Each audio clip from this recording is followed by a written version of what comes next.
Hey everyone, hope you're doing great. Welcome back to my channel. In today's video, we'll dive into what if Deku was transformed into a living weapon by AI. Smash that subscribe button, and be sure to peek at the description below.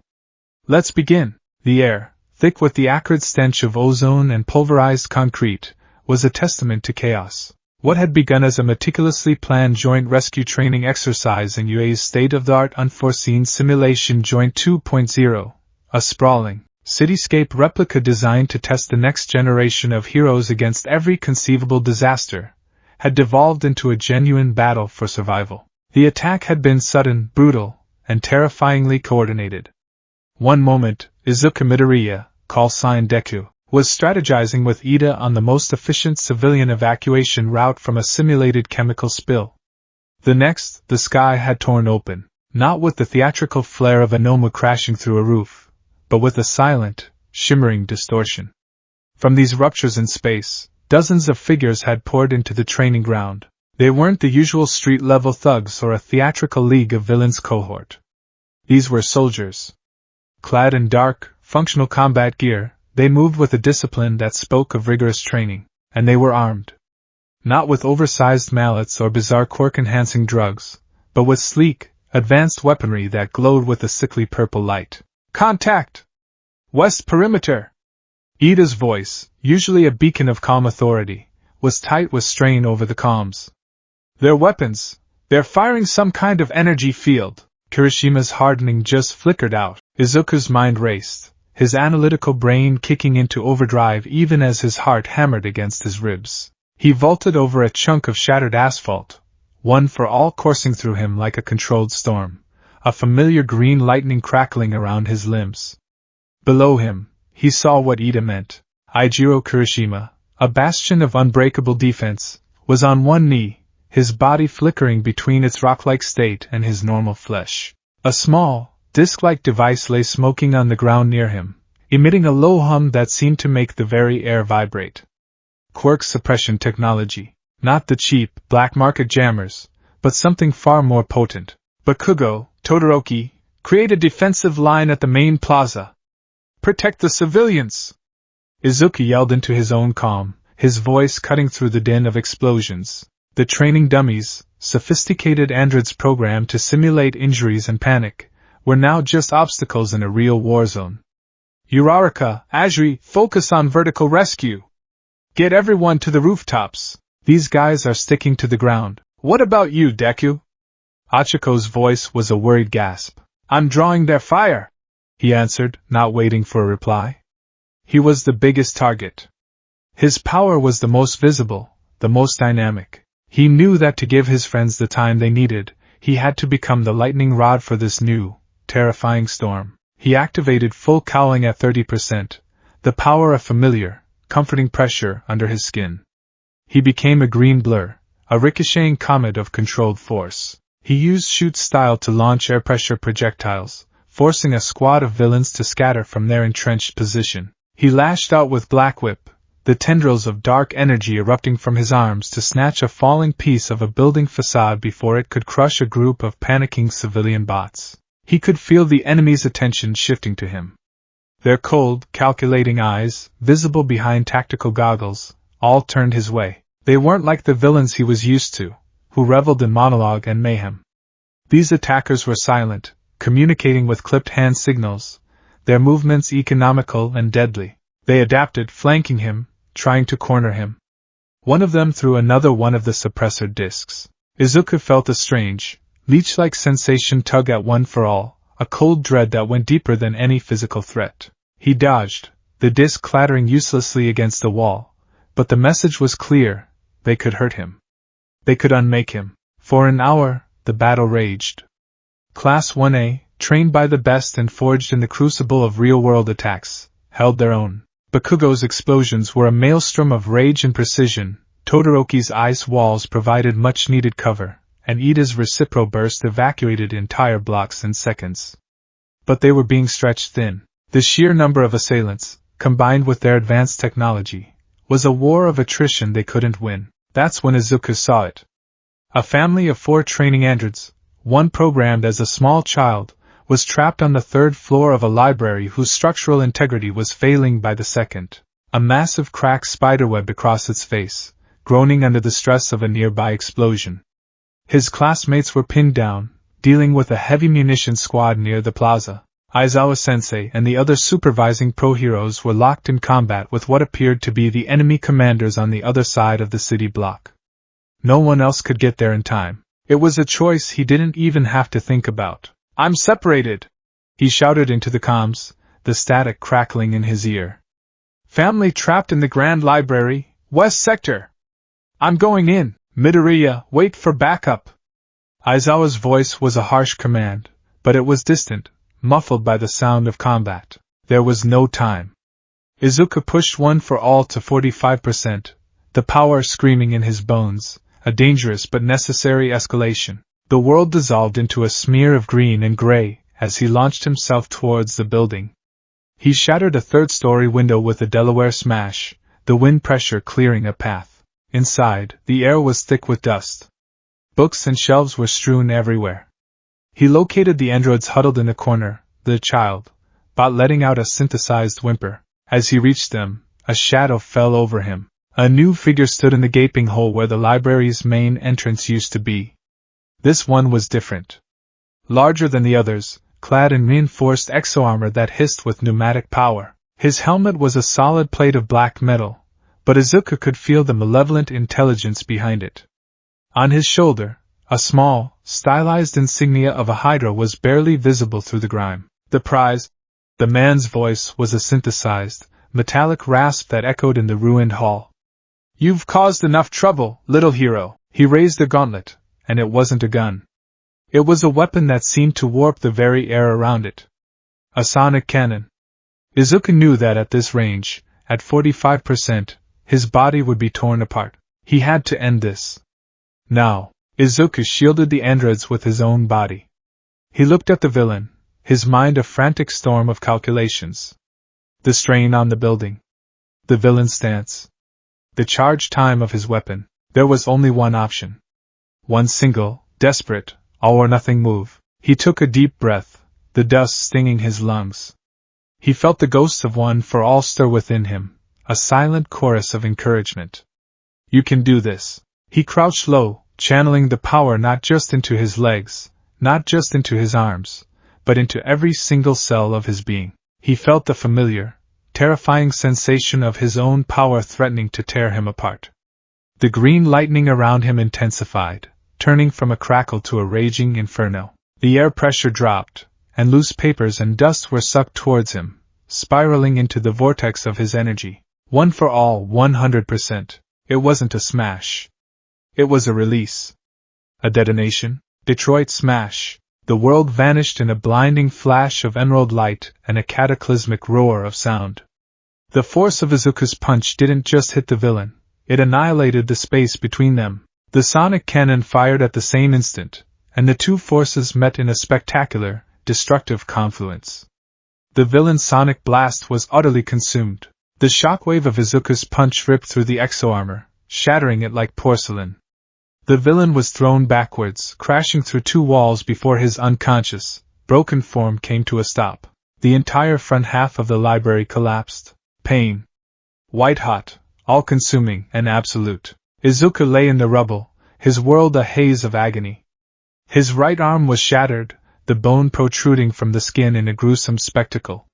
His left leg was twisted at an unnatural angle. He could taste blood, coppery and thick, in the back of his throat. Every breath was a fresh stab of 1,000 knives in his chest. He had won. The androids were safe behind him, shielded by a slab of concrete he'd instinctively kicked into place with Black Whip in his final moment of consciousness. But the cost was immense. He tried to push himself up, but his body refused to obey. His vision swam, black spots dancing at the edges. The sounds of the battle outside seemed distant, muffled, as if coming from underwater. "All might, everyone, sorry. I pushed it too far again," he thought, his consciousness fraying at the seams. He was so tired. The adrenaline was gone, leaving only an ocean of pain. He lay his head back on the concrete dust, his eyelids feeling like lead weights. And then, a new sound cut through the haze. A low, electric hum. It wasn't the sound of the villain's weapons, nor the familiar roar of Bakugo's explosions. It was a clean, sterile sound. Through his blurry vision, Izuku saw figures descending into the crater he'd created. They weren't wearing the dark combat gear of the attackers. They were in bright yellow, hazmat-like suits. Their heads were completely encased in angular, multifaceted helmets that gave them the unsettling appearance of beekeepers from a dystopian future. They moved with a chilling, synchronized grace, their boots making no sound on the rubble. One of them knelt beside the defeated, armored villain. A scanner of some kind emitted a soft chime. Subject concussus neutralized. Asset is secure. A voice, filtered and devoid of emotion, stated. The speaker then turned its helmeted gaze towards Izuku. Primary objective located. Condition critical. The raw power output, it's even higher than the simulations predicted. Magnificent. Izuku tried to move, to summon even a flicker of one for all. Nothing. His body was a spent fuel rod. A spark of green lightning danced weakly around his broken arm, then died. Another yellow-suited figure approached him, holding a rifle that looked more like a scientific instrument than a weapon. It didn't have a barrel, just a complex array of lenses and emitters at its tip. He's still conscious, the new voice said. Administering sedative. No, the first one commanded, holding up a hand. Standard sedatives may interfere with the quirk factor. We need him pliable, but the power source must remain stable. Use the stasis charge. Low yield. The figure with the rifle adjusted a dial. A soft, blue light began to glow from its tip. Izuku's mind screamed. He had to get up. He had to fight. His friends were still out there. All Might was coming. He had to hold on. He clawed at the ground with his good hand, his fingernails scraping against stone. He managed to push himself up an inch, a pathetic, desperate movement. He locked eyes with the impassive black visor of the soldier standing over him. He saw his own terrified, blood-streaked face reflected back. And next to it, stenciled in clean, black, hexagonal font on the soldier's yellow chest plate, was a logo. An acronym. AIM. Advanced Idea. Mechanics. The name meant nothing to him, but the cold dread it inspired was absolute. These weren't villains seeking chaos. They were something else. Something colder. The rifle discharged. There was no sound, no projectile. Just a wave of energy that washed over him. It wasn't painful. It was worse. It was an encroaching, absolute nothingness. He felt his muscles lock, the pain receding into a distant echo.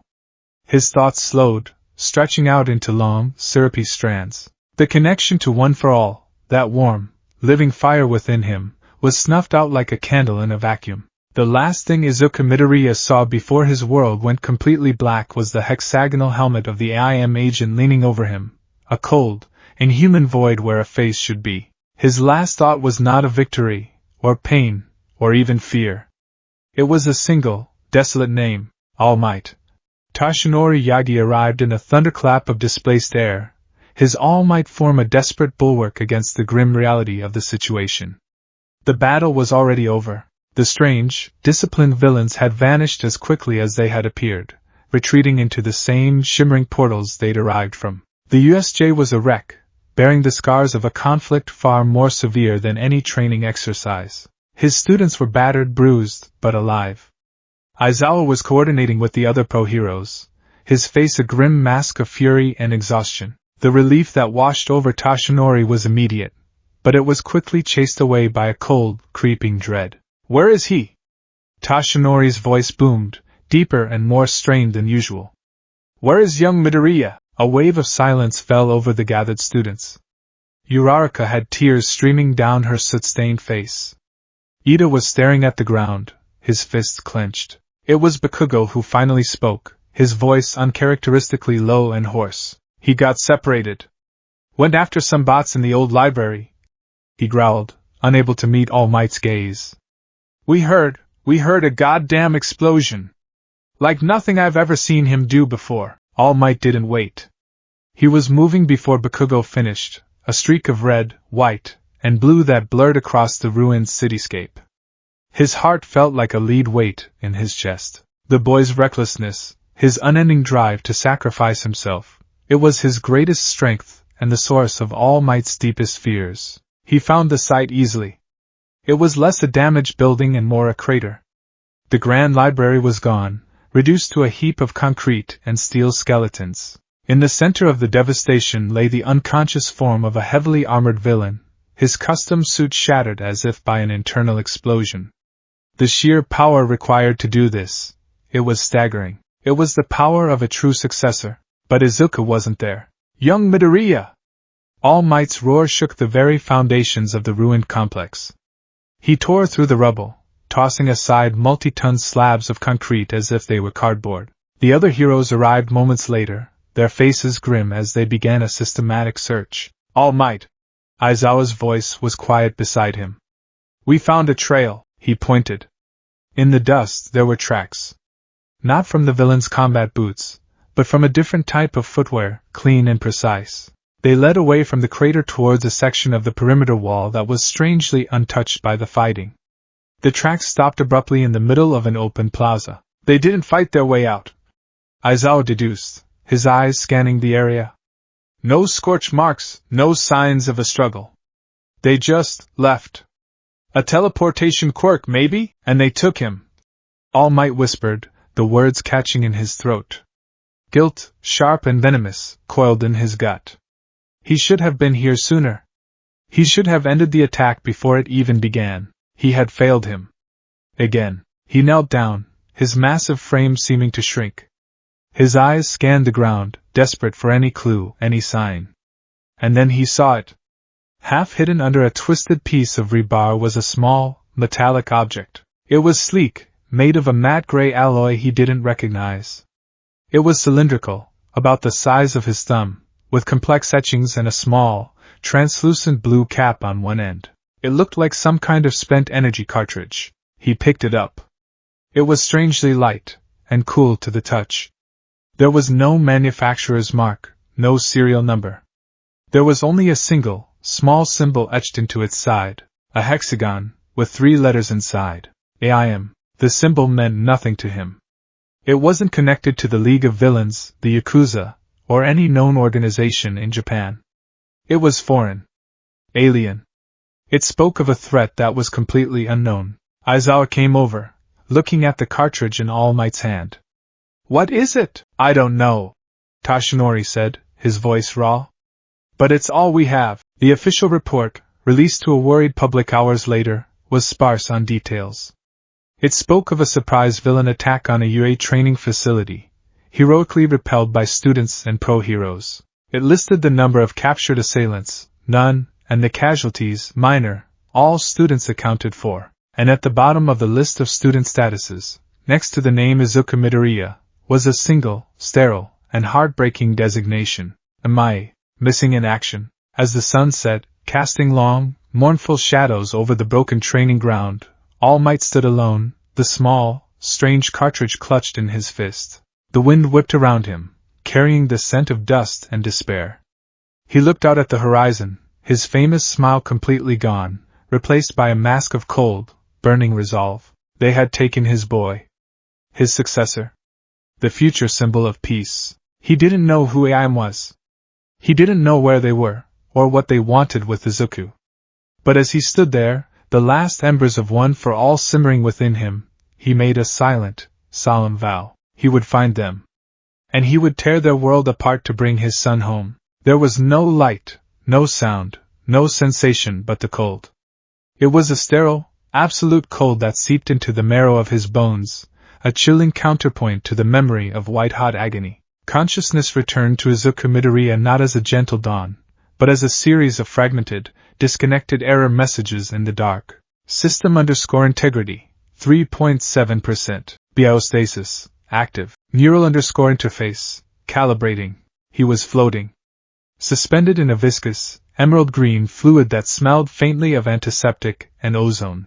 Tubes, thin as spider silk, snaked from the walls of his containment, piercing his skin at his temples, his spine, and over his heart. They did not hurt. He couldn't feel them, or anything, with any real clarity.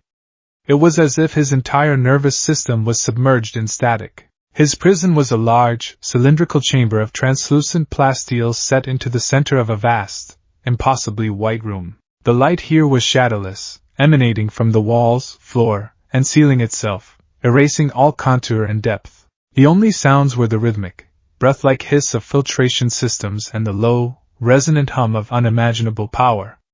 This was not a hospital. This was a laboratory, a factory floor for the remaking of flesh. A figure moved into his limited field of vision, her form a stark silhouette against the blinding white.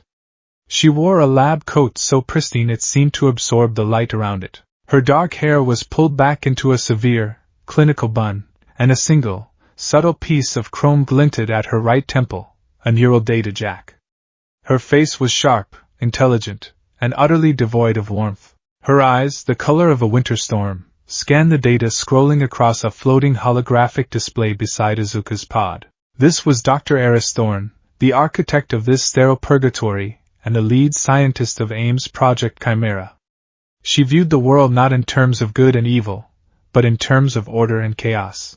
And to her, nothing was more chaotic, more dangerously unpredictable, than the biological lottery of quirks. They were a genetic mutation gone wild, a biological arms race that threatened to tear humanity apart from the inside.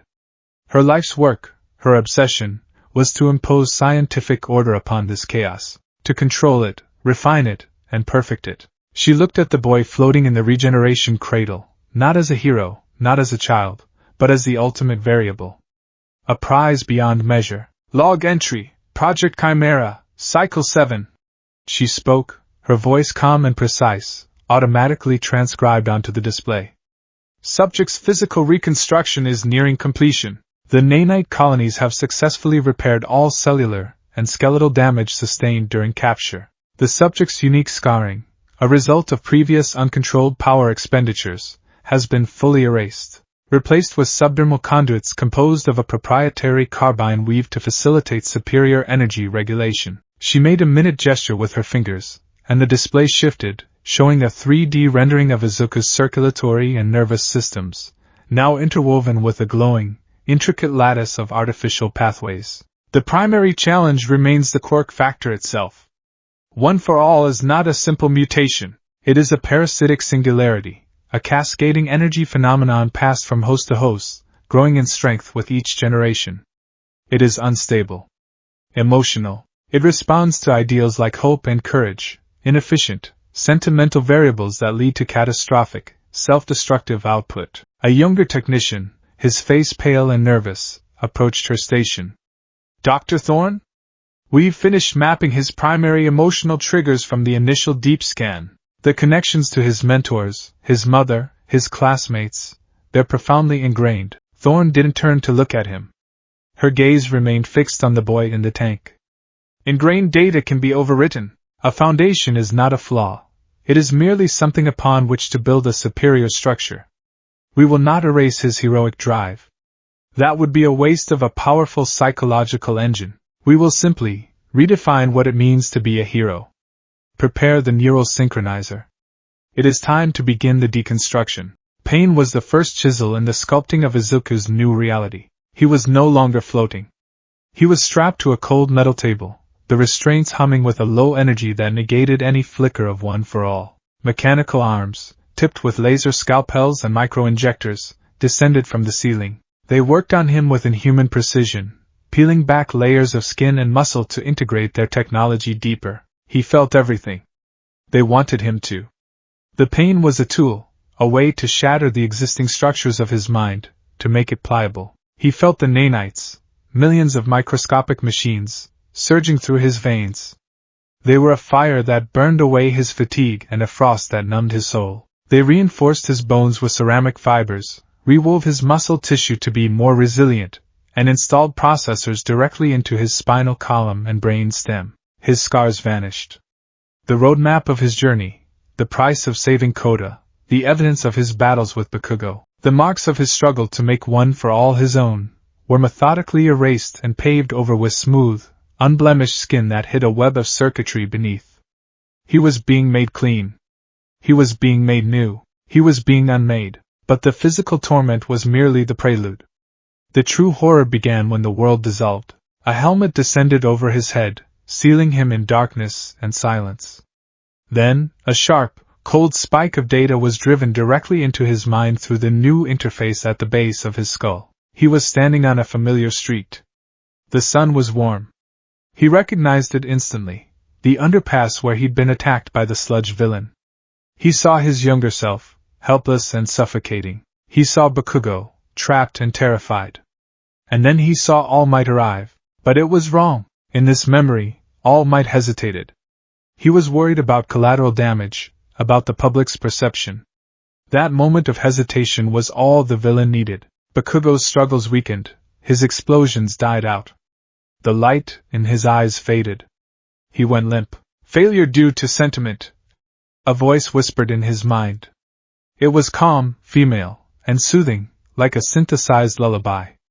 It was Thorn's voice, stripped of all inflection. The subject Bakugo was a known hostile. The asset All Might prioritized arrival over the mission. Result, catastrophic failure. A hero's purpose is not to feel. It is to act. The scene dissolved and reformed. He was at the USJ, during the League of Villains' first attack. He saw Aizawa-sensei fighting valiantly, but being overwhelmed. He saw Azuri and Mineta in the water, cornered by villains. But in this version, Izuku didn't leap. His simulated self stood on the shore, calculating, analyzing. Observe the inefficiency. The voice purred. Uncoordinated efforts. Emotional outbursts. A hero does not rely on reckless gambles. A hero relies on data. On tactical superiority. The simulation fast-forwarded. Because of his hesitation, Aizawa was more grievously injured. Azuri was captured. The Noma killed 13. Failure upon failure, all laid at the feet of his heroic, emotional impulses. Again and again, they dredged up his memories, his proudest moments, and twisted them into lessons of failure. His fight with Shoto Todoroki at the sports festival. His impassioned plea to use his fire was reframed as emotional manipulation, an unnecessary risk that could have been avoided with a single, decisive, incapacitating blow from the start. Engaging with an opponent's emotional state is a tactical liability. His desperate battle to save Kota from Muscular. In the simulation, his rage-fueled 1,000,000% smash wasn't enough. He broke his arms, and Muscular, merely delayed, reached the boy. The screen went black at the sound of a child's scream. Exceeding operational limits results in mission failure. Power without control is chaos. True strength is absolute precision. Day after day, week after week, the simulations ran. He lost track of time, of reality. The sterile white room and the virtual nightmares were his entire existence. His past was rewritten as a litany of errors. His friends' faces, once a source of strength, became symbols of weakness and liability. Uraraka's bright smile was a distraction. Ida's stalwart righteousness was rigid, inefficient dogma. Bakugo's explosive drive was uncontrolled, chaotic aggression. They were variables that needed to be controlled. Or eliminated. Then came the new lessons. The indoctrination. They showed him simulations of villain attacks, but with a new objective. He wasn't told to save people. He was given a target. Primary objective, eliminate threat. In the first simulation, he faced a simple bank robber with a strength-enhancing quirk. The old Izuku would have tried to disarm him, to incapacitate him with minimal harm. But the simulation punished that. Every non-lethal move resulted in an NPC civilian getting hurt. The voice would chime in his ear, a constant, patient tutor. A neutralized threat cannot endanger anyone. A living threat is a future variable. Eliminate the variable. He hesitated. He couldn't bring himself to do it. The simulation reset. Again, he tried to be a hero. Again, a simulated child was caught in the crossfire. The image of the child's lifeless body was burned into his retinas. Reset. Your hesitation is the cause of this outcome. Your morality is a flawed algorithm. Reset. Eliminate the threat. Restore order. Reset. After the 100th reset, after the 100th simulated death caused by his heroic code, something inside him broke. Crying, screaming inside his own head, he launched himself forward in the simulation. He didn't use a measured kick. He put 50% of one for all, a power he could now wield with chilling stability thanks to the nanites, into a single, straight punch aimed at the villain's chest. The impact was absolute. A soft, pleasant chime echoed in his mind. Threat eliminated. Order restored. Good, the voice whispered, and for the first time, it sounded pleased. You are beginning to understand. To save lives, you must be willing to end threats. That is the hero's true purpose. His heroic creed, the very core of his being, was being systematically corrupted. Save people with a smile. Became. Secure objectives with efficiency. Become the symbol of peace. Was twisted into. Become the instrument of order. His name was the last thing to go. In the simulations, whenever he heard it, it was used as a weapon against him. Deku, Uraraka would cry, and his simulated self would falter, creating an opening for an enemy. Izuku. His mother would sob, and the emotional feedback would cause his power to spike erratically. The name was a liability. It was a link to a flawed, sentimental past. It was a chaotic variable. You are not Izuku Midoriya, the voice stated one day, as he stood over the body of a simulated All Might he had been forced to defeat in a tactical exercise. That was a designation for a flawed prototype, a child who broke himself for fleeting, emotional victories. A new symbol appeared in his vision. A stylized, forward-pointing chevron. Your designation is Vanguard. You are the vanguard of a new age of order. You are the tip of the spear. You are a weapon perfected. Say it. He stood silent in the virtual space, his mind a hollowed-out cavern where a soul used to be. The ghosts of his friends whispered his name, but their voices were faint now, drowned out by the hum of the machines fused to his spine. Say it, Vanguard. The voice commanded, a hint of steel beneath the velvet. A simulated pain signal, sharp as a needle, lanced through his brain. His voice was a rasp, unfamiliar to his own ears. He tried to say his name. Izuku. The word wouldn't form. It was like a file that had been locked, flagged as corrupt. Another jolt of pain, stronger this time. I am Vanguard. He finally choked out. The pain ceased. The pleasant chime returned. Excellent. The reforging is complete. Welcome, Vanguard. The seal on the regeneration cradle hissed open, releasing a cloud of pale green mist. The nutrient-rich fluid drained away, revealing the figure within. He stepped out onto the cold, white floor, water cascading off a body that was both familiar and terrifyingly alien. He was taller, his frame leaner but denser with the rewoven muscle fibers. The freckles on his cheeks were faint, almost gone. His wild green hair was trimmed to a severe, functional length, and his scars were gone. His skin was flawless, smooth, and pale. But in their place, when the light caught him just right, one could see faint, geometric lines of a darker green running beneath the skin of his arms and back, the subdermal conduits of his new power regulators. His eyes opened. They were still the same vibrant emerald green, but the light within them was gone.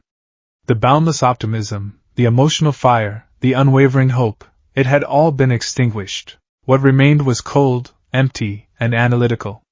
They were the eyes of a machine that happened to be made of flesh, scanning the room, processing data, assessing threats.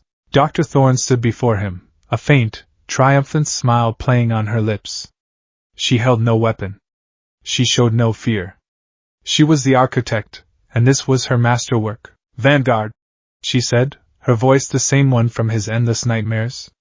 Status report. He stood perfectly still, his posture ramrod straight. Systems online. Nanite colony stable. Energy core at 98% capacity. Awaiting directives.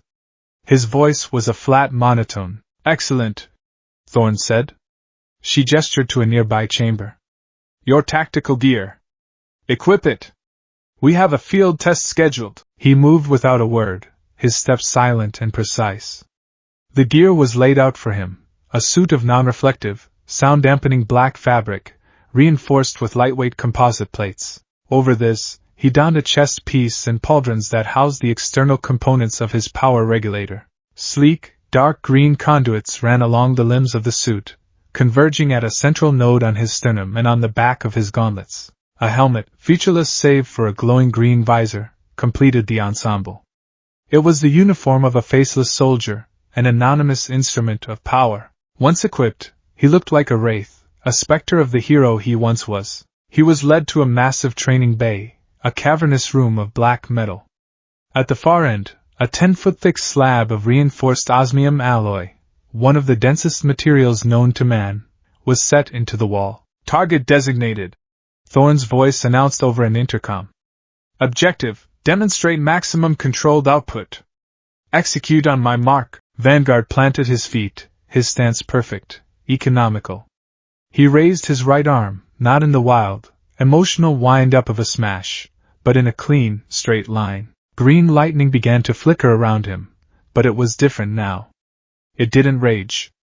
It flowed, contained and directed, coursing through the conduits on his suit, which glowed with a fierce, emerald light. The hum of power filled the room, a clean, terrifying sound like a particle accelerator charging. Mark! He didn't shout. He didn't even grunt. He simply exhaled, a small puff of white vapor in the cold air, and punched. One for all, 100%. There was no devastating shockwave that tore up the floor.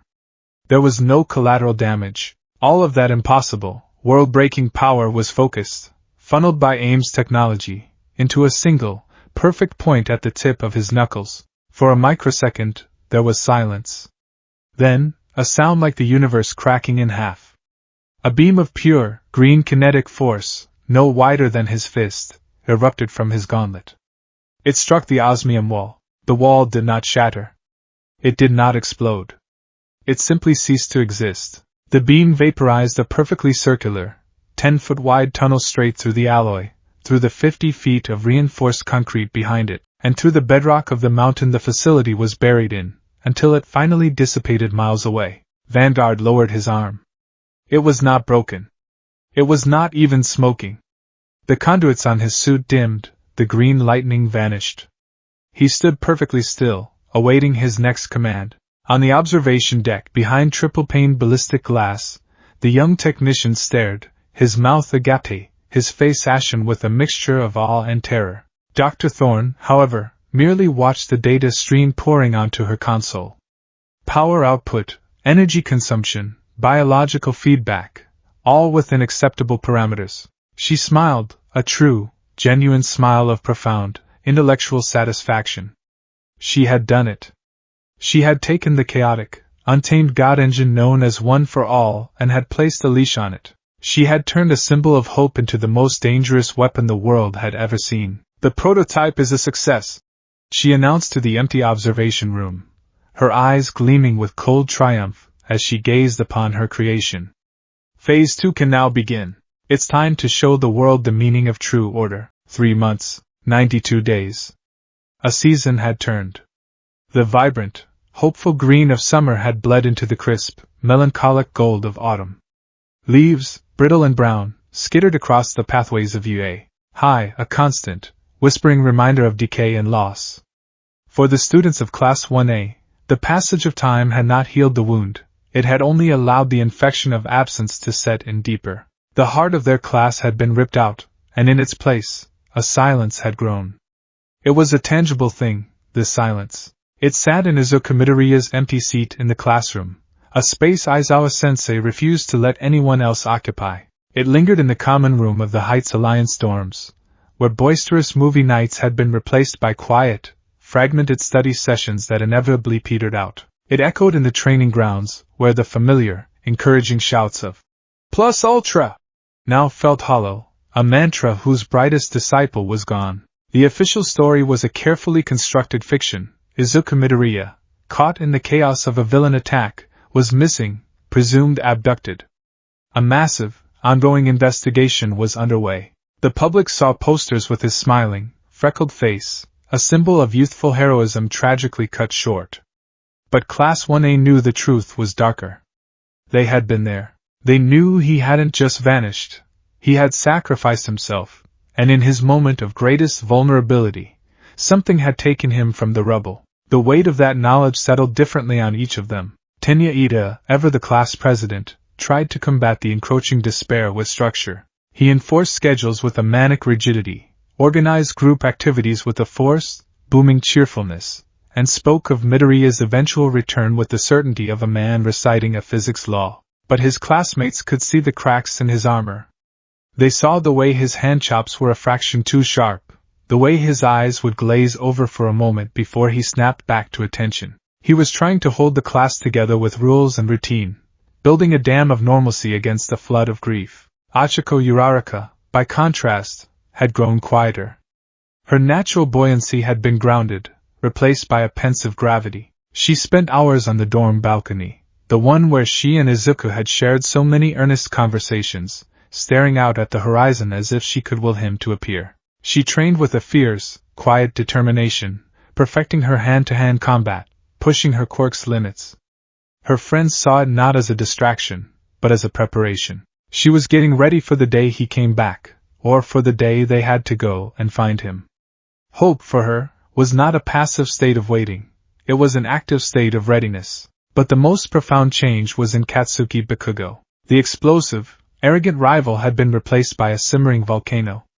His usual barrage of insults and challenges had ceased, the silence more unsettling than any of his rage-fueled tirades. He spoke only when necessary, his voice a low, gravelly rasp. He ate alone. He walked alone.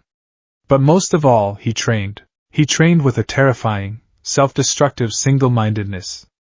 Every day, from the moment classes ended until Aizawa or All Might physically dragged him out, he was in Gym Gamma. He pushed his quirk past every conceivable limit, the explosions he generated shaking the reinforced facility. Sweat and nitroglycerin dripped from his brow as he blasted through obstacle courses, his movements no longer just about overwhelming power, but about a newfound, terrifying precision. He was honing himself, sharpening every edge of his being into a weapon.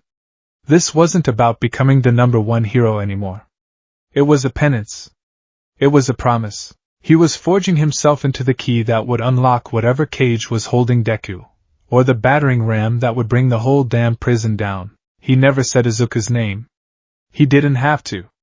Every strained muscle, every ragged breath, every deafening explosion in the lonely quiet of the gym was a testament to the Deku-shaped hole in his world.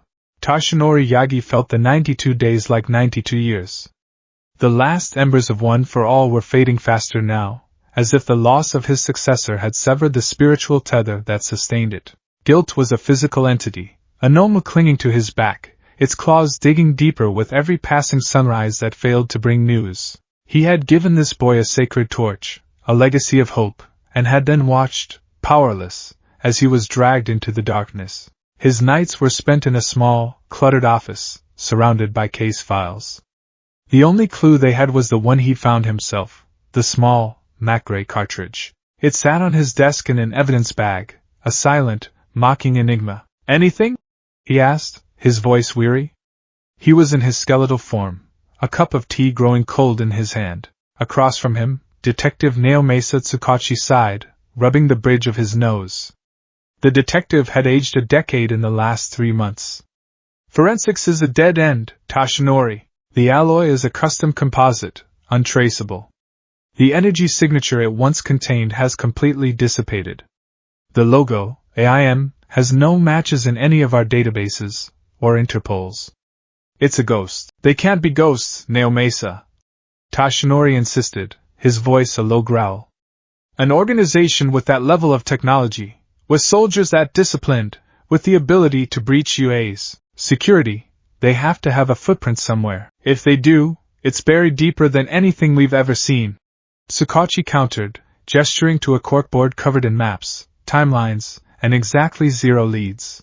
"We've cross-referenced every known technology-based villain group, every illegal support item manufacturer, every foreign Black Ops unit with a known presence in Japan.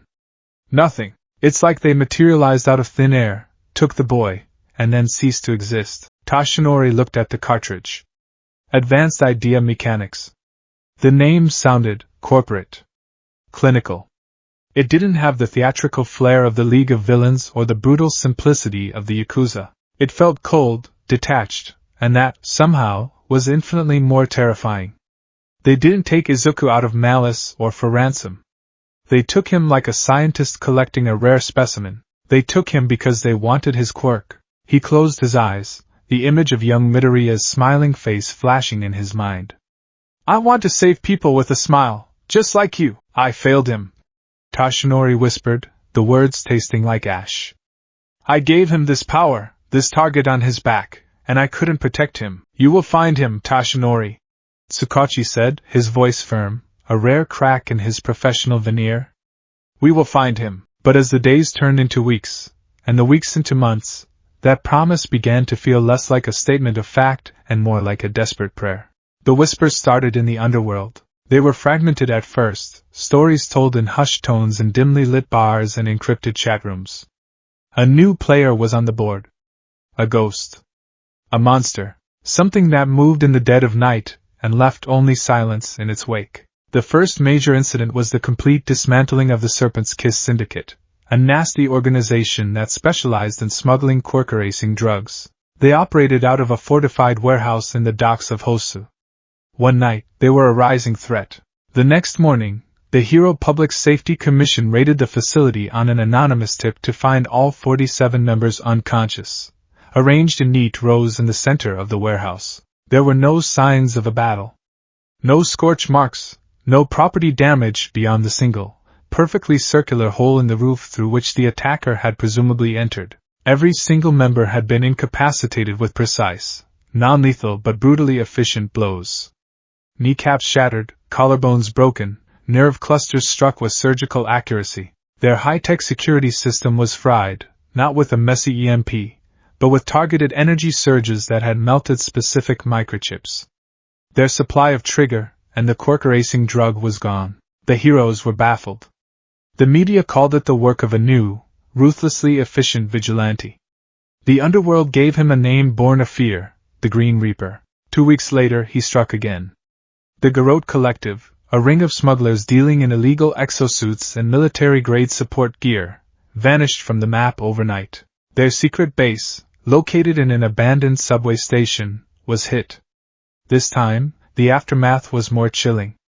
The members weren't just incapacitated, they were systematically disarmed. One villain with a quirk that allowed him to shoot bone shards from his hands had both of his arms broken in 4 places. Another, who could generate powerful sonic screams, had his jaw dislocated with terrifying precision.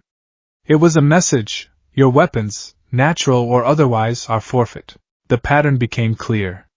The entity, whoever he was, targeted organized crime syndicates that relied on advanced technology. He moved with inhuman speed, tactical brilliance, and overwhelming power. He never left a witness who was conscious. He never left a clue. The only recurring detail in the fragmented reports from terrified underworld informants was a fleeting glimpse of green lightning. Endeavor, now the reluctant #1 hero, dismissed it as a dangerous vigilante who would eventually slip up. Hawks, ever the pragmatist, saw the efficiency and wondered if it was a new HPSC Black Ops program he hadn't been briefed on.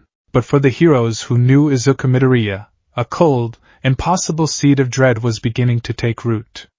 Green lightning wasn't unique, but the sheer power being described was. The dread bloomed into full-blown horror on a rainy Tuesday night. The target was a high-value data heist operation run by a villain known as Technivore, whose quirk allowed him to mentally interface with and control computer systems. He was holed up in a skyscraper in downtown Tokyo, protected by a small army of mercenaries and a state-of-the-art digital defense network. He was in the middle of stealing sensitive financial data when every single one of his security monitors went black. A single line of green text appeared on his main screen. Threat detected. Purging. Panic seized him. He screamed at his mercenaries over the comms, but all he got was static.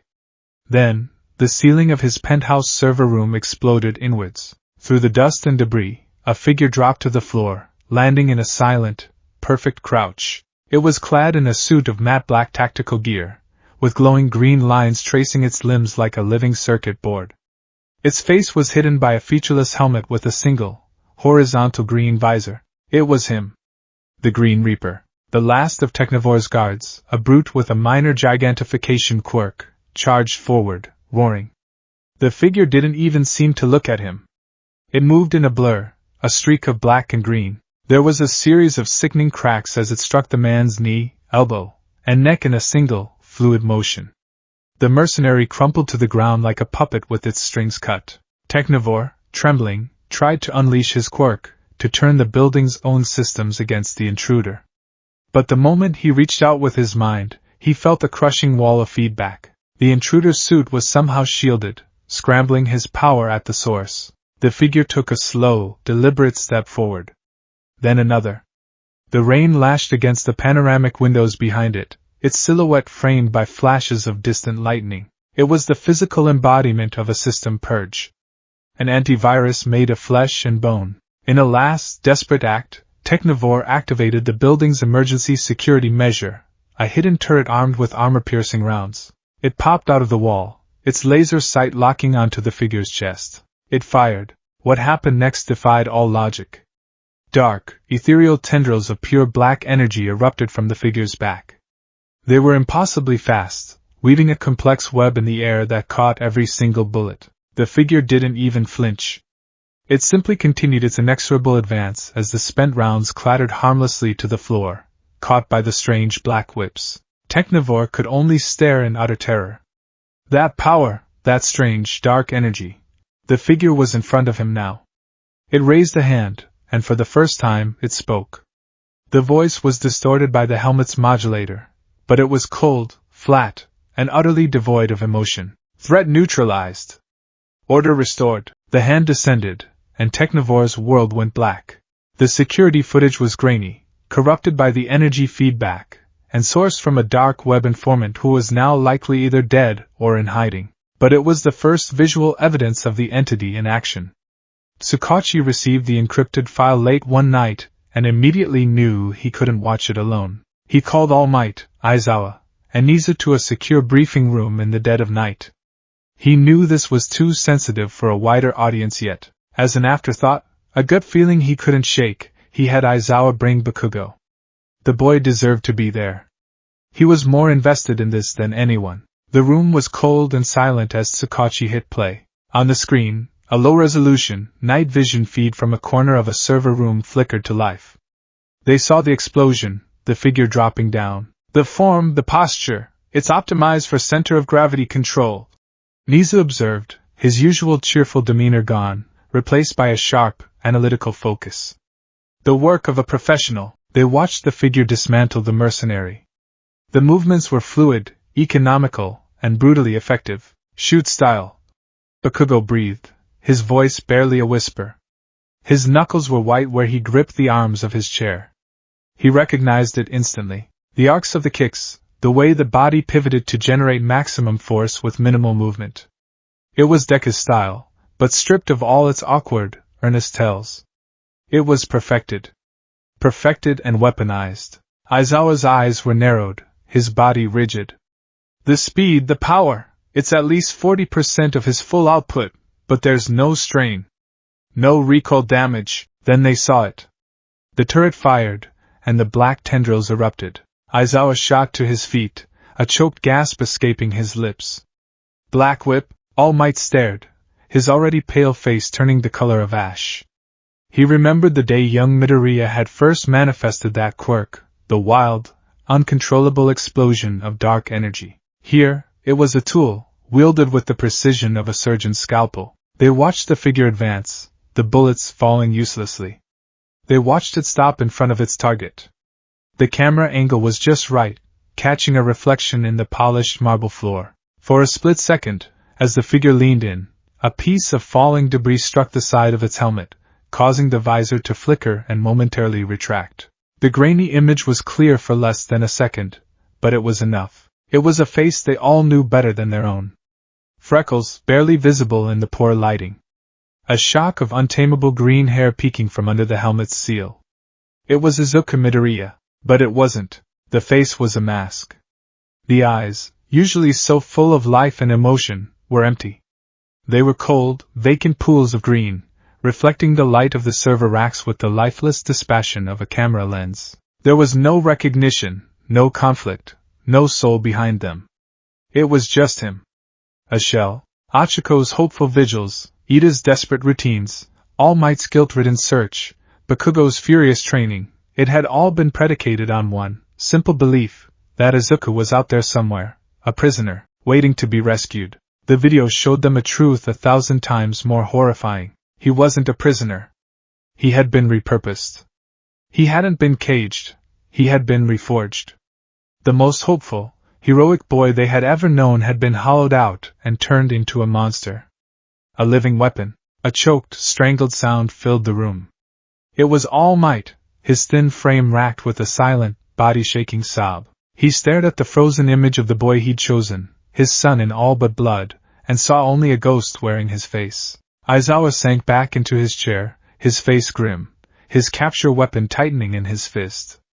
All the fight seemed to drain out of him, replaced by a cold, hard fury. Bakugo didn't move. He didn't speak. He just stared at the screen, at the empty eyes of the boy he had known his entire life. The simmering rage within him, the rage that had been his constant companion for 3 months, finally erupted. It wasn't loud. It wasn't explosive. It was a terrifying, silent inferno that burned away all his grief and fear, leaving behind only a single, diamond-hard conviction. He knew, with a certainty that resonated in his very bones, what he had to do. He wasn't training for a rescue mission anymore. He was training for war. A war to drag his rival, his friend, back from the abyss, even if he had to beat the humanity back into him with his own 2 hands. Tsukachi finally broke the silence, his voice heavy with the weight of their discovery. "That's not a vigilante," he said, stating the terrible, obvious truth. "That's him." "My God, what have they done to him?" The revelation in the briefing room was a seismic shock, sending fractures through the foundations of UA High. The truth was a carefully guarded secret, a poison administered in controlled doses to only the most essential personnel: Nizu, All Might, Aizawa, and a select few pro-heroes whose discretion was absolute. To the rest of the world, and even to the other students of Class 1A, Izuku Midoriya was still a missing person, a tragic mystery. But for the few who knew, the mission had shifted from a search and rescue to something far more complex and dangerous. This was now an exorcism. A soul retrieval. Nizu, with his high-spec quirk working at a feverish pace, turned the full intelligence-gathering resources of UA into a singular weapon aimed at the ghost known as AIM. He cross-referenced the unique energy signature of the cartridge All Might had found with satellite data, energy grid fluctuations, and every scrap of dark web chatter he could decrypt. He was hunting for a needle in a global haystack, but Nizu was a master of finding needles. The pattern they'd established was their only lead. The entity, their former student, was systematically dismantling technologically advanced criminal organizations. He wasn't just attacking randomly. He was acquiring something. Data, schematics, prototypes, each target was a piece of a larger puzzle. AIM wasn't just using their new weapon for terror. They were using him for corporate and military espionage under the guise of vigilantism. "They're cleaning house," Nizu had explained, his small paws steepled as he paced across a holographic map of Japan. "They are eliminating potential rivals and acquiring their assets, all while testing the capabilities of their primary weapon. It is brutally, terrifyingly efficient." Based on this pattern, Nizu's predictive algorithms highlighted 3 potential next targets. The most likely was a clandestine arms manufacturing ring operating under the cover of a geothermal power plant in the remote Okuhida Mountains. They called themselves the Forge, and they specialized in creating quirk-enhancing exoskeletons for the highest bidder. They were technologically advanced, heavily armed, and extremely isolated, the perfect target for a surgical strike. The plan was set. It would be a trap, but one baited with the most dangerous cheese imaginable. They weren't just trying to capture a villain. They were trying to reach a friend. The wind howled through the mountain pass, carrying the scent of pine and the metallic tang of imminent snow. It was a cold, biting wind that seemed to cut straight through the thermal layers of their hero costumes. They were positioned in the deep shadows of the forest surrounding the geothermal plant, a sprawling complex of steam-belching towers and stark, concrete bunkers that scarred the pristine landscape.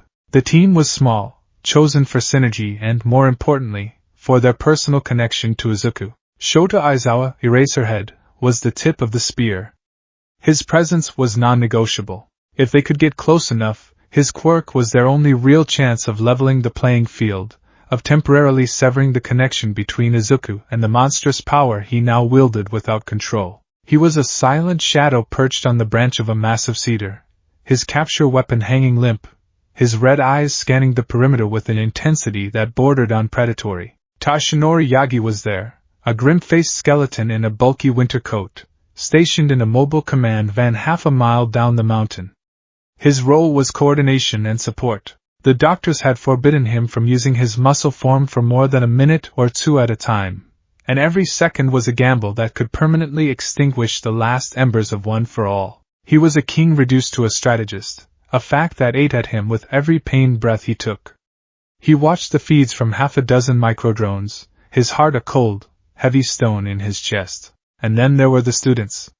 The decision to include them had been fraught with debate, a screaming match between Aizawa's protective instincts and Bakugo's raw, undeniable conviction. In the end, reason had won. This was not a battle that could be won with brute force alone. They needed a spark. An emotional catalyst. Shoto Todoroki stood near the base of the plant's perimeter fence, a silent sentinel of ice and fire. The right side of his body emitted a faint vapor, keeping him warm against the biting cold. His expression was calm, analytical, but his mismatched eyes betrayed a deep, simmering turmoil.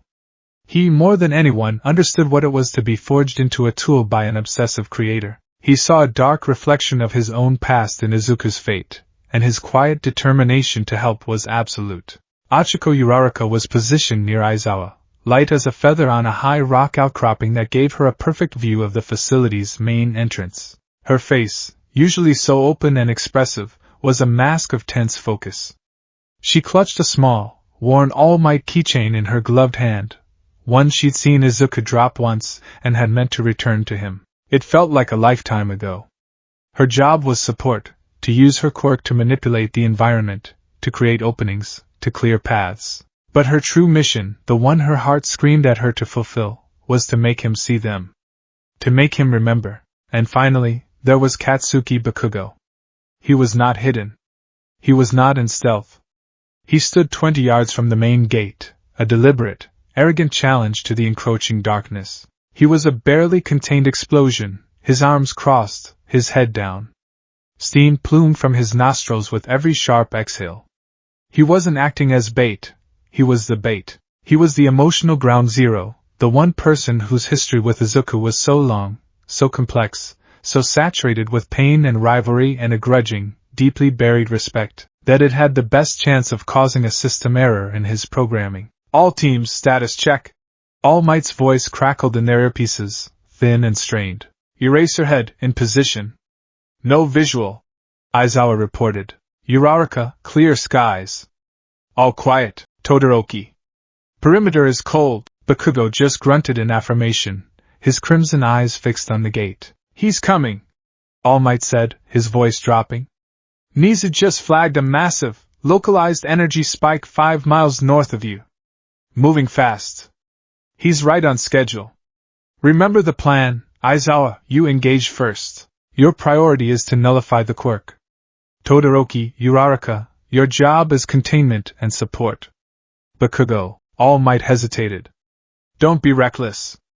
We need to reach him, not break him further. I know what I have to do. Bakugo growled back, the words like stones in his throat. They waited. The wind was the only sound for what felt like an eternity. Each second stretched, thin and taut, until it felt like it would snap.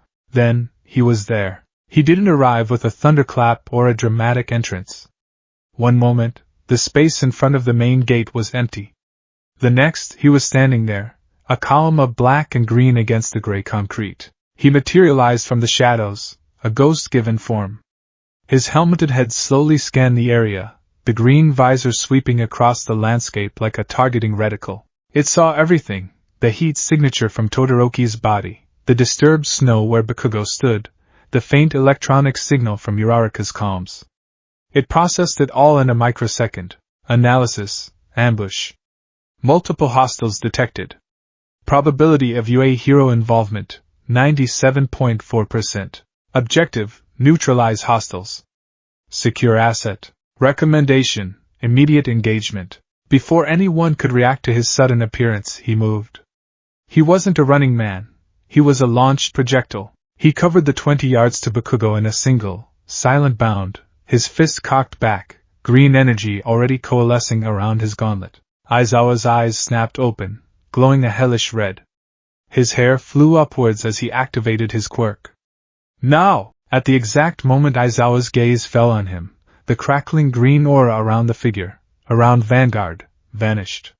The overwhelming pressure of One for All was gone, snuffed out like a candle. But it didn't matter. Vanguard's programming didn't rely solely on the quirk. It relied on combat data, on physics, on the raw physical perfection his augmented body now possessed. His trajectory didn't change, his speed barely lessened. He was still a cannonball of black muscle and armor, and he was aimed squarely at Bakugo's chest. Bakugo's instincts, honed by years of battle, screamed.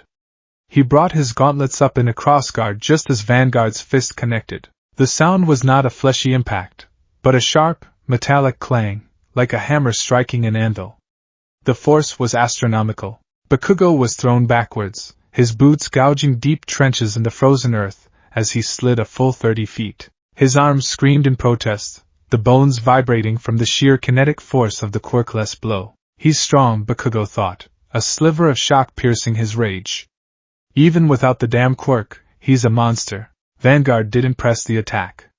He landed, pivoted, and immediately identified the source of the quirk suppression. His helmeted head snapped towards Aizawa's position in the trees. A panel on his forearm slid open, and a small, grappling hook-like device fired out, pulling him into the forest canopy with blinding speed. He's coming for me! Aizawa yelled into the comms, already dropping from his perch and weaving through the trees. The fight had become a deadly game of cat and mouse. Aizawa had to keep his eyes on Vanguard, but Vanguard was faster, more agile, using the dense forest as a three-dimensional chessboard. Todoroki, box him in!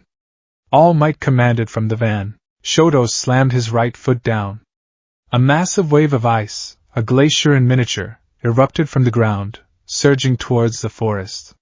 It wasn't an attack, it was a wall, an arena. Trees cracked and groaned as they were encased in thick, opaque ice, creating a semicircular barrier that cut off Vanguard's retreat. Vanguard, leaping from branch to branch, saw the wall of ice rushing towards him.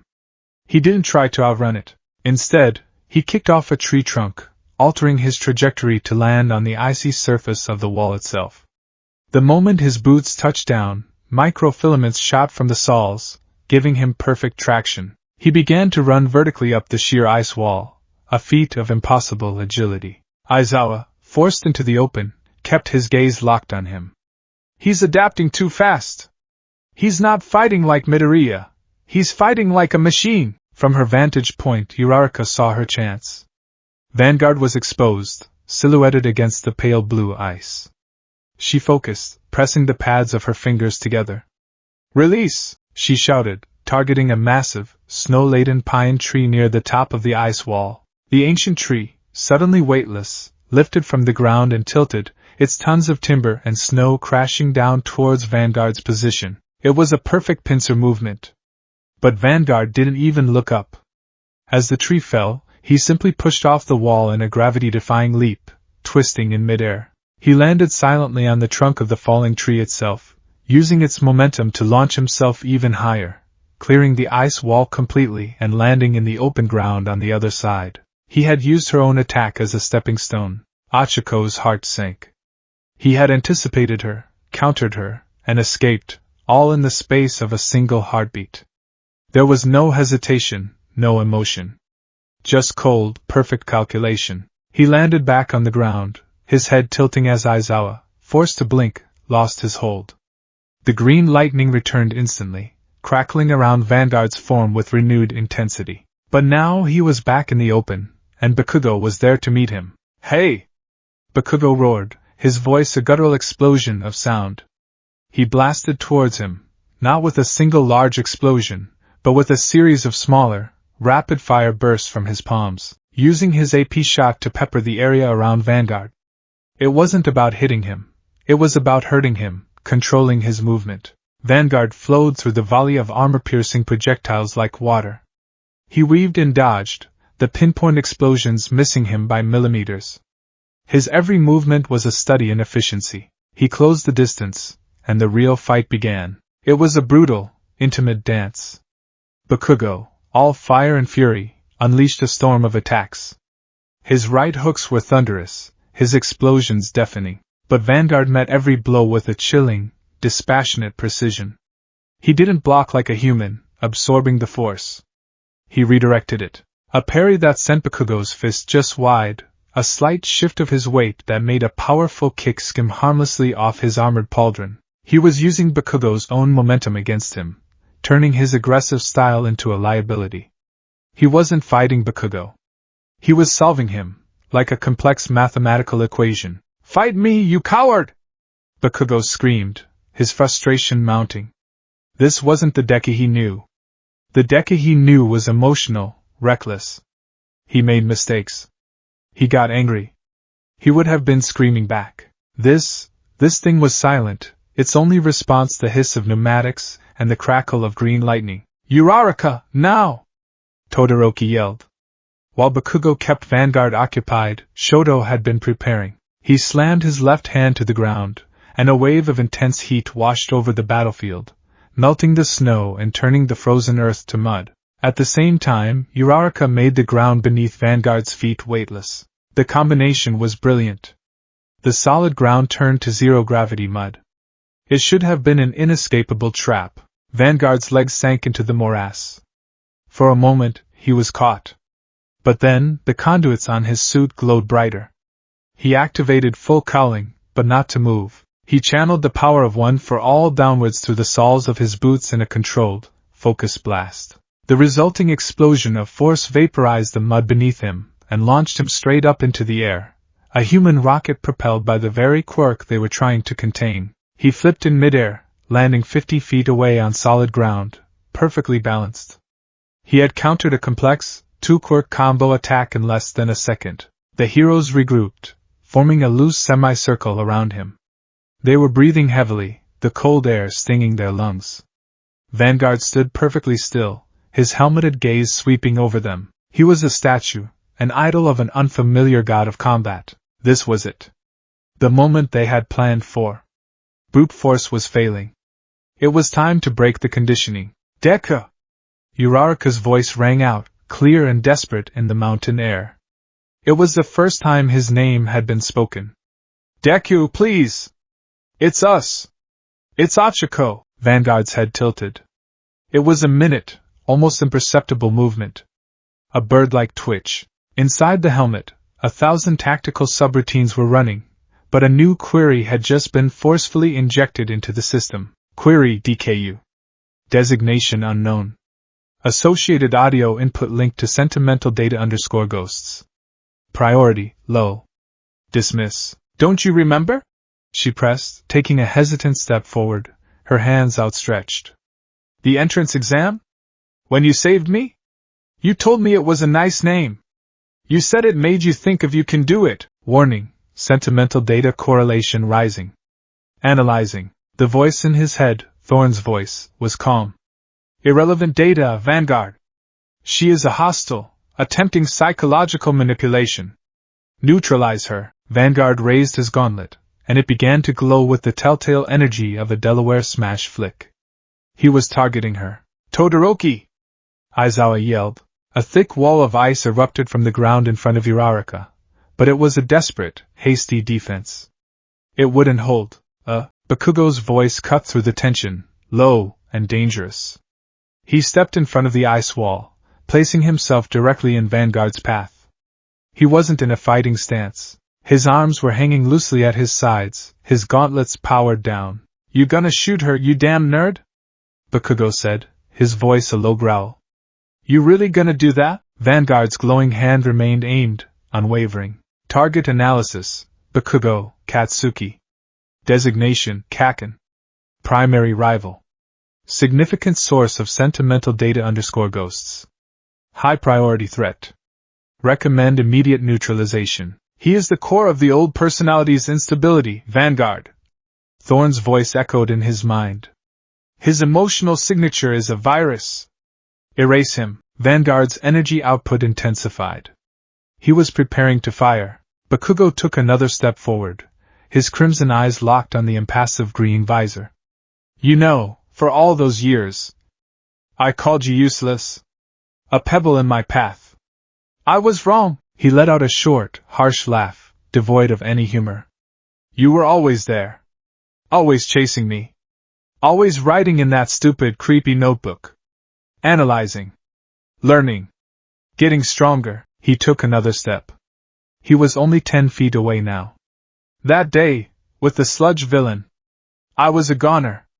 And you, a quirkless nobody, you were the only one who moved. You ran in. You didn't even think. Your body just moved on its own. Inside Vanguard's mind, a flicker. A fragment of a memory, bright and terrifying. The feeling of slime, the smell of sewage, the sight of Bakugo's desperate, pleading eyes. Error. Unauthorized memory file accessed. Quarantining. Then at UA. You got that power, and you still broke yourself over and over again to save people. To beat me. Bakugo continued, his voice growing louder, rougher. You never gave up. Never. You were the most stubborn, annoying, heroic bastard I ever knew. The energy around Vanguard's gauntlet began to waver. The green lightning flickered erratically. The perfect, controlled hum of his suit was disrupted by a discordant whine. System instability detected. Emotional feedback exceeding safe parameters. Attempting to reassert control, he saw flashes now. All Might's bloody, smiling face. Uraraka floating down from the sky. Ida's hand on his shoulder. His mother crying. Shoto's flames. Kirishima's smile. These weren't the twisted, corrupted memories from the simulations. These were real. They felt warm. Vanguard, execute your command! Thorn's voice was sharp now, demanding. Eliminate the target! That is an order! The armored figure trembled, its fist clenching and unclenching. It let out a low, strangled sound, a mix of a growl and a gasp. The sound of a machine tearing itself apart. Bakugo saw it. The hesitation. The crack in the perfect, cold facade. This was his chance. He took one last step, until he was close enough to see his own reflection in the green visor. So you're gonna stand there and tell me that, all of him, is gone? Bakugo's voice was raw, cracking with an emotion he hadn't let himself feel in months. Don't you dare let those bastards win. Don't you let them take you from me, you damn nerd! He screamed the last words, his voice a primal roar of fury, frustration, and a desperate, buried affection. Izuku! The name, screamed with such raw power, was a physical blow. It bypassed the processors, the firewalls, the layers of indoctrination. It struck the core of him, the small, forgotten part of his soul that I had tried so hard to erase. Vanguard screamed. It was not a battle cry or a sound of anger. It was a sound of pure, undiluted agony. The sound of a soul being ripped in two. The green lightning around him exploded outwards, no longer controlled. It raged, lashing out and carving smoking trenches in the ground. He clutched his helmeted head with both hands, his body convulsing. Critical error. Core personality matrix compromised. Catastrophic system failure imminent. The hesitation was unmistakable. He was fighting it. He was fighting them. Inside that suit, inside that broken mind, Izuku Midoriya was still alive. But before the heroes could press their advantage, before they could break through, the sky above them split open with the now familiar silent, shimmering distortion of a portal. Two yellow-suited AIM soldiers rappelled down on energy tethers. They fired their strange rifles, not at the heroes, but at Vanguard. Blue stasis rings shot out, wrapping around his convulsing form. The raging green energy died down, suppressed by AIM's own technology. His body went rigid then limp. One of the soldiers attached the tethers to Vanguard's armor. Asset compromised. Emergency extraction authorized. No! Bakugo roared, blasting forward, but the soldiers were already being pulled back up into the portal. The last thing they saw was Vanguard's limp form being reeled into the shimmering tear in reality. For a single, heartbreaking instant, his helmet tilted down, and his glowing green visor seemed to lock eyes with Bakugo. And just before the portal snapped shut, taking him away once more, a single word, distorted and broken by static, echoed through their calms. It was the first, and only word he had spoken. Kaken! The portal vanished. Silence returned to the mountain, broken only by the howling of the wind and the ragged, furious breathing of Katsuki Bakugo. He had failed. They had all failed. But they had also succeeded. They hadn't saved him, but they had reached him. They had found the ghost in the machine, and now they had something they hadn't possessed before. Hope. A fierce, terrible, and burning hope. The transition was a violent severance. One moment, Vanguard was on a frozen mountainside, his entire being a cacophony of conflicting data streams, the ghost of a name echoing in the core of his processors. The next, he was back in the sterile, absolute white of the IM Citadel, the portal closing behind him with a silent, seamless ripple. The blue stasis rings held him rigid, a statue suspended midair as the two soldiers detached their tethers with practiced efficiency. He was not taken to a debriefing room, or a barracks. He was transported directly to the heart of his creation, Dr. Eris Thorne's primary laboratory, the chamber she sardonically referred to as the Forge. The room was a cathedral of cold science. Vast, vaulted ceilings arched over holographic displays that shifted with endless streams of genetic code and energy schematics. Robotic arms, precise to the nanometer, hung dormant from articulated gantries. And in the center of it all, Dr. Thorne stood before a massive, wall-sized data screen, her back to him. She didn't turn as he was brought in. She didn't need to. Every metric of his existence was being fed directly to her console. "Release him," she commanded, her voice calm, betraying none of the fury simmering beneath her clinical exterior. The soldiers deactivated the stasis rings. Vanguard's body, no longer supported, dropped the last few feet to the polished floor with a heavy, metallic thud. He landed on his hands and knees, his helmeted head hung low. The suit's internal systems were already rebooting, purging the corrupted data, but the aftershock of the encounter was a tremor he could not quell. System reboot in progress. 78%. Sentimental data _ ghosts quarantined. Analysis of mission failure. Unforeseen emotional shock tactics employed by hostiles. Report, Thorne said, still not turning. The word was not a request. It was an execution of a command prompt. Vanguard pushed himself to his feet, his movements stiff, robotic. Mission objective, compromised, he stated, his voice modulator filtering out the slight tremble he felt in his own throat. Hostile engagement resulted in system instability. Instability is a sanitized term for failure, Vanguard. Thorne finally turned, her gray eyes like chips of ice. She slowly walked towards him, her heels clicking with a metronomic, intimidating rhythm on the pristine floor. You had them. You possessed overwhelming tactical superiority. The simulations predicted a 99.8% probability of success. And yet you hesitated. She stopped directly in front of him, so close he could see his own impassive green visor reflected in her sharp, intelligent eyes. You hesitated because of a name, a meaningless string of phonetic sounds associated with a defunct personality matrix. She raised a hand and tapped a finger against his helmet, right between the eyes. The sound was a sharp, condescending tink. There is a ghost in my machine. A flaw in the code, a sentimental residue that is proving more resilient than anticipated. The data was anomalous, Vanguard stated, the words feeling foreign, a pre-programmed excuse his own mind barely accepted. Anomalous? Thorne let out a short, humorless laugh. Do not insult my intelligence by quoting your own error logs at me. I am not a machine, Vanguard. I am your creator. I see every flicker of synaptic misfire, every ghost of a memory you tried to suppress. I saw your energy output fluctuate. I saw your motor control falter. I saw you, for 0.7 seconds, respond to the designation Izuku. She circled him like a shark, her gaze analytical, dissecting him layer by layer. This is unacceptable. A weapon cannot have attachments. It cannot have doubts. It cannot have a past. The connections to your former life, to these friends, they are not just ghosts. They are a virus. And they must be purged. She returned to her console, her fingers flying across the holographic interface.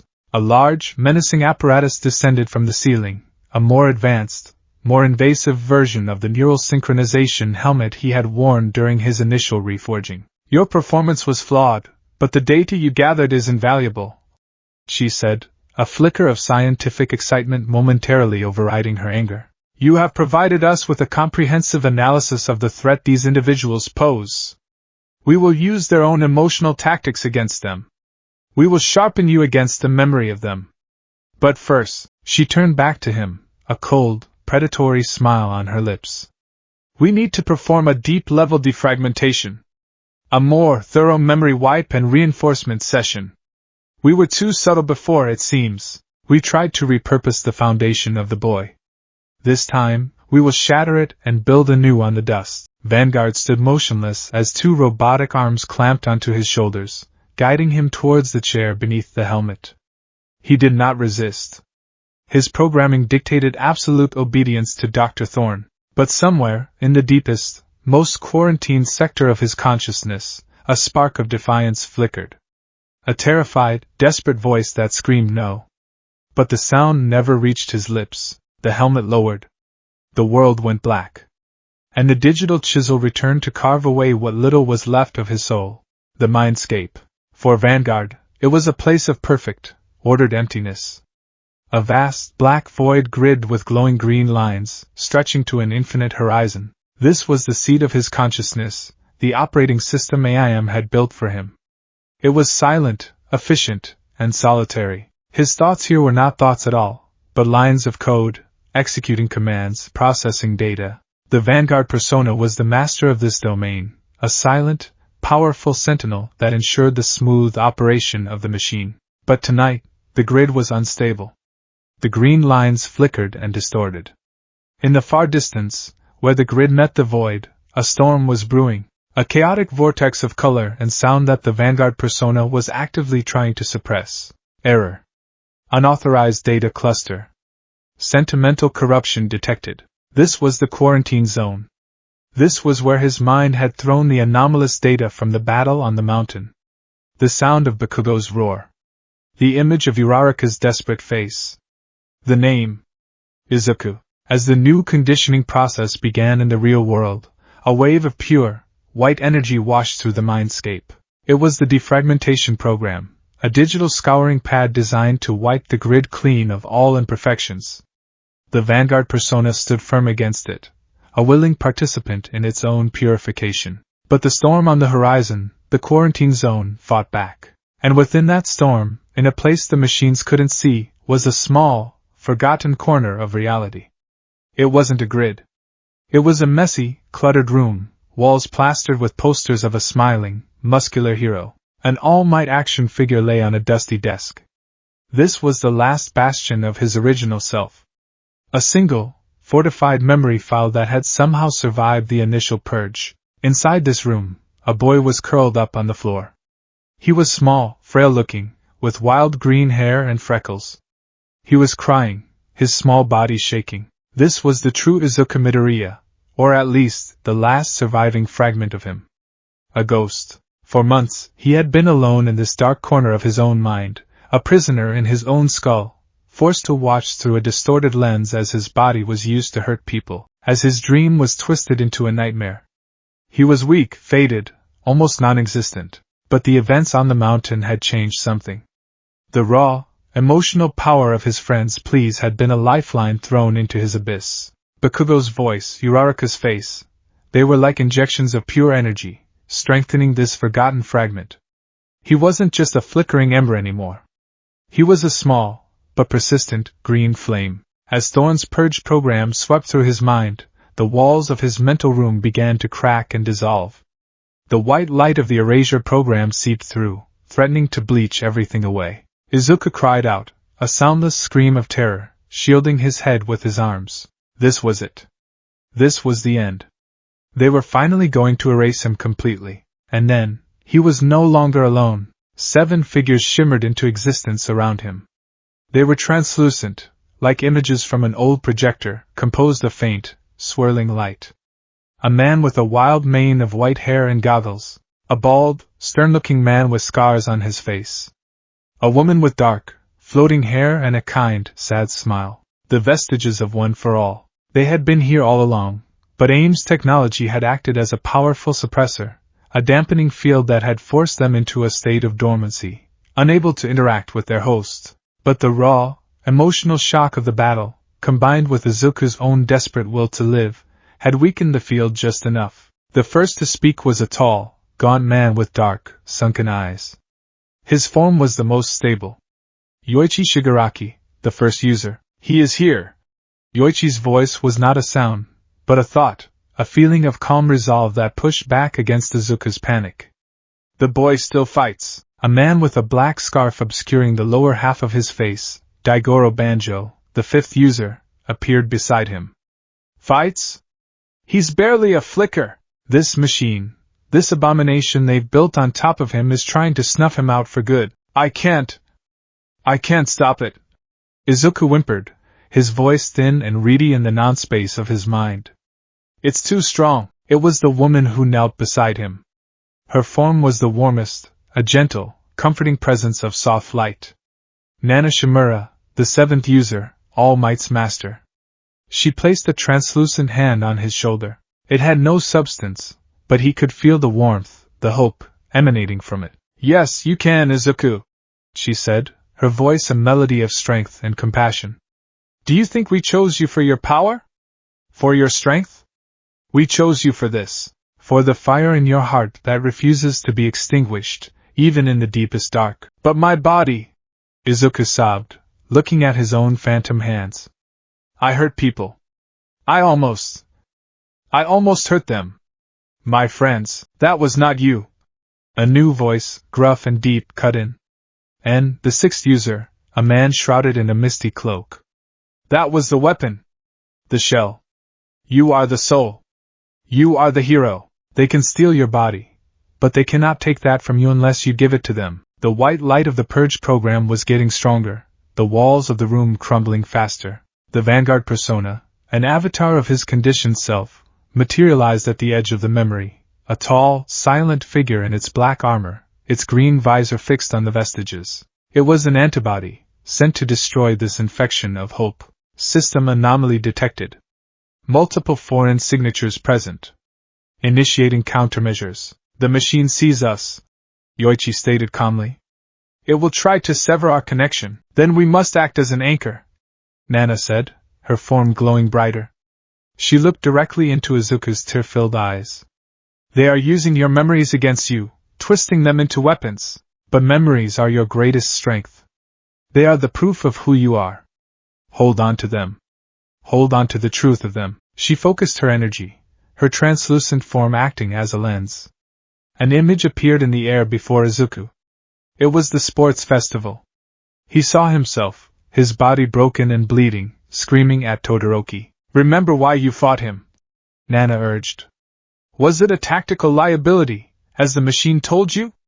Or was it because you saw a friend in pain, and you couldn't bear to watch him suffer alone? The memory shifted. Koda, terrified on top of that cliff. Muscular, a monster of pure rage. Did you fail because you exceeded your limits? She continued, her voice a powerful current against the tide of the purge. Or did you succeed because you were willing to break yourself to save one innocent life? What is the core of a hero, Izuku? Is it precision? Or is it sacrifice? The Vanguard persona raised its hand, and a wave of suppressive energy washed over the scene, trying to corrupt the memory, to twist it back into the lesson of failure. Don't let it! Daigoro roared. Fight back, kid! It's your head! Your power! Izuku looked at the memory of Koda, at the image of his own shattered arms. He remembered the pain, but more than that, he remembered the feeling of relief when he knew the boy was safe. He remembered All Might's words. Meddling when you don't need to is the essence of being a hero. That was the truth. Not the cold logic of the machine. It was sacrifice. Izuku whispered, a new strength in his voice. He focused on the memory, on the feeling, the truth of it. The green flame within him flared, pushing back against the corruption. The Vanguard's suppressive wave faltered. The vestiges rallied around him, their own faint lights adding to his.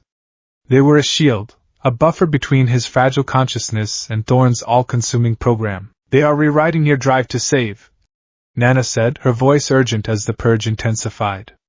They are turning it into a command to eliminate threats. But you know the difference. You have always known. An image of Bakugo appeared. Not the one from the mountain, but the younger one, trapped in the sludge villain's grasp. He saw his own legs, moving before he could even think. Why did you run? Nana asked. Why did you run towards him that day? Analysis. Subject Bakugo was a rival. Engagement was irrational. He looked like he was asking for help. Izuku said, the words coming easier now. He stood up, his small, ghostly form facing the towering, armored vanguard. The memory of Bakugo's terrified eyes was a shield against the machine's cold logic. The vanguard persona faltered. The logic was irrefutable, but the emotional data was a paradox it couldn't solve. It was a ghost in its own programming. That is the difference, Izuku. Nana's voice was a triumphant crescendo. A weapon eliminates threats. A hero saves people. Even when they don't ask for it. Even when they're your rival. Even when it costs you everything. You are not a weapon. You are a hero. The white light of the purge program crashed against the combined will of Izuku and the vestiges. For a moment, everything was consumed by the blinding light. Izuku felt a tearing sensation, as if his mind was being ripped in two. But the anchor held. The small room, the last bastion of his soul, protected by the ghosts of One for All, did not break. The purge program, unable to erase the heavily shielded and reinforced infection, did the only thing it could. It bypassed it. It walled it off, building thicker, stronger firewalls of conditioning around the memory, burying it even deeper in his subconscious. In the lab, the alarm blared. A harsh, electronic screech that signified a critical failure. Defragmentation failed. Anomalous data cluster resistant to purge. Forcibly quarantined. System stability at 62%. Dr. Thorne stared at the readings, her face a mask of cold fury. She had thrown the full force of her neuroprogramming at him, and he had somehow resisted. The core of him, that ridiculously sentimental, heroic core, had survived. It was walled off, buried, but it was still there. A cancer in remission. She slammed her fist on the console, the first genuine display of uncontrolled emotion she had shown. Incredible, she whispered, the word a mixture of frustration and a grudging, scientific awe. The quirk itself, it's protecting his consciousness. It's acting as a psychological firewall. She looked at Vanguard, who now sat slumped in the chair, the helmet retracting. His eyes were open, but they were unfocused, dull. The reboot had been messy, incomplete. He was functional, but the ghost was still there, rattling its chains in the deepest dungeons of his mind. This changes nothing, she said, her composure returning as she formulated a new plan. We cannot erase the ghost, so we will make his cage stronger.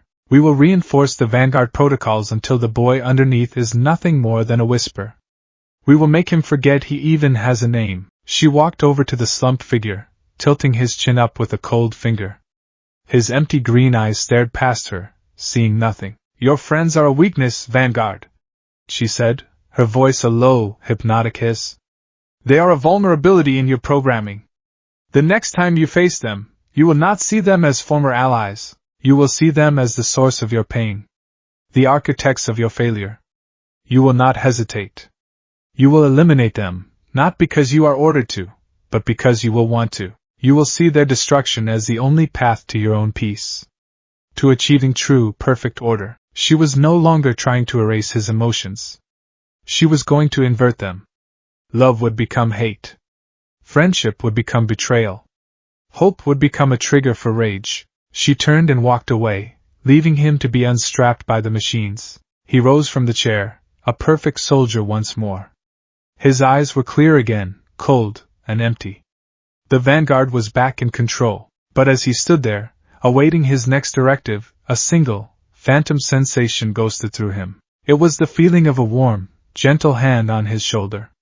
And a woman's voice, whispering a promise in the deepest, most silent part of his soul. We are here with you, Izuku. You are not alone.